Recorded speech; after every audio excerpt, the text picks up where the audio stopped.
Hey, people. Hello there. We can call this the unofficial third episode of my Traumatized podcast because, well, I haven't done one in a while and it's not like a recurrent series, so yeah, sure, why not? Featuring Black Souls 3 theories. The biggest problem about doing theory crafting with Black Souls is that the game already explains a lot of its setting, the universe, the characters, the motivation of the characters. It's just the devil is hidden within the details. You need to find them. There are sentences, books, hidden areas. It's just you didn't find them yet. Spoiler alert. So what I think is the future for Black Souls 3. The first thing of all is Grim is gonna be alone because Red Hood is freaking dead. Why? Because of what Mary Sue did to her. So I think probably she doesn't have her powers because at the end of the game, you also absorb the power of the Grand Grunion. So that means Grim is actually equipped with the powers of an old one. For some reason, he's just sitting on them. And now, just a desperate Grim to try to find any way to recover what he lost. Mabel is not dead. Her outer shell just got damage, but she will be coming back. Jabberwock as well will come back alongside the crawling one. Plus, I think note, and this is where it's gonna get an interesting twist because the reason Mabel wanted Grim to become more powerful is to stop the impending end of the universe, where as soon as Yog-Sothoth wakes up, boom, universe gone. So I think it's gonna be more centered in this kind of between journey of a vengeance and journey to stop Yog-Sothoth. The problem is the execution because of the themes of every single game. The first one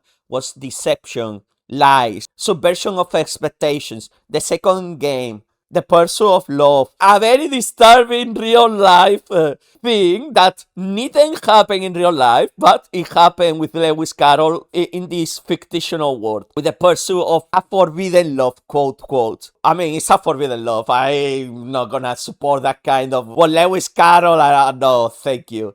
No, absolutely not. The third game is just gonna be a journey of vengeance. Like, Grim is just gonna wake up and he's gonna say, you know what? Enough of all of this. I have the power of Elder Being now. I'm gonna get some revenge. And probably Node is gonna come back, but as an enemy. Why? Because she is also one of the great old ones. The problem is with Node, obviously she's not gonna have the long hair. She move on. Node is probably maybe gonna try to stop you for some reason. It's gonna be coping with the fact that Grim doesn't love her.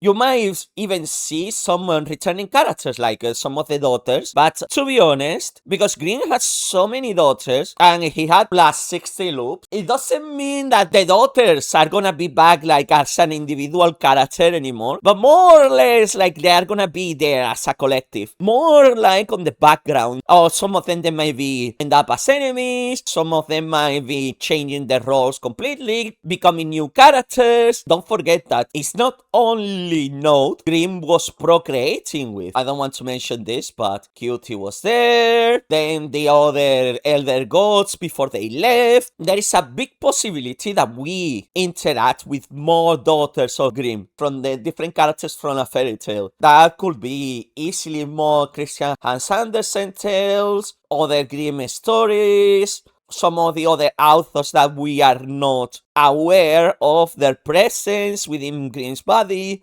Talking about authors, I think one of the biggest ones that is gonna definitely do a show up, it's gonna be H.P. Lovecraft. Why? Because it makes sense. As Black Souls, the time period where the authors are as well, like for example the Green Brothers, they are all between the late Victorian period and World War One. Everything fits in the continuum of the universe. If we get these ones, we will probably get Lovecraft. And I think it's gonna take a center stage because in the first game, you can argue that it was Grimm, the one in the main control of the body because of the text that you can read on the library after dealing with Alice. In the second game was clearly Lewis Carroll, and I think of the third one is probably gonna be Lovecraft, because Lovecraft is gonna be like, oh, I recently got the power of an elder being. Wait a minute, I am the father of most of the elder beings. Why in the fuck my creations are turning against me? This is unacceptable, and I'm gonna dominate them all. That could be also a good possibility on why Lovecraft is gonna be involved in Black Souls 3. The most interesting part is we don't know what's gonna happen with the Demonic Princesses game, but I hope it doesn't take total 5 more years to friggin' release the game, because between the last DLC of Black Souls 2 and now Dead Red Hood, it's been 5 years, and I think Toro has pushed it up because of the recent rediscovered popularity on his game.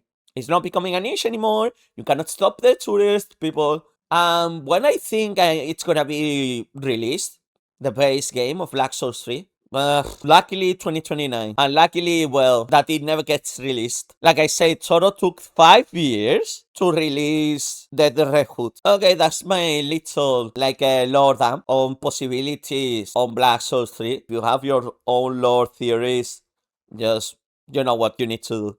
Okay? If you want to talk more about spoilers of Black Souls, more stuff, my Discord server has a channel specifically for that, and we're getting very active in there. So you're welcome to come and discuss with us. Thanks everyone for the support given in so far. And yeah, just that. Have a nice one, people. Bye!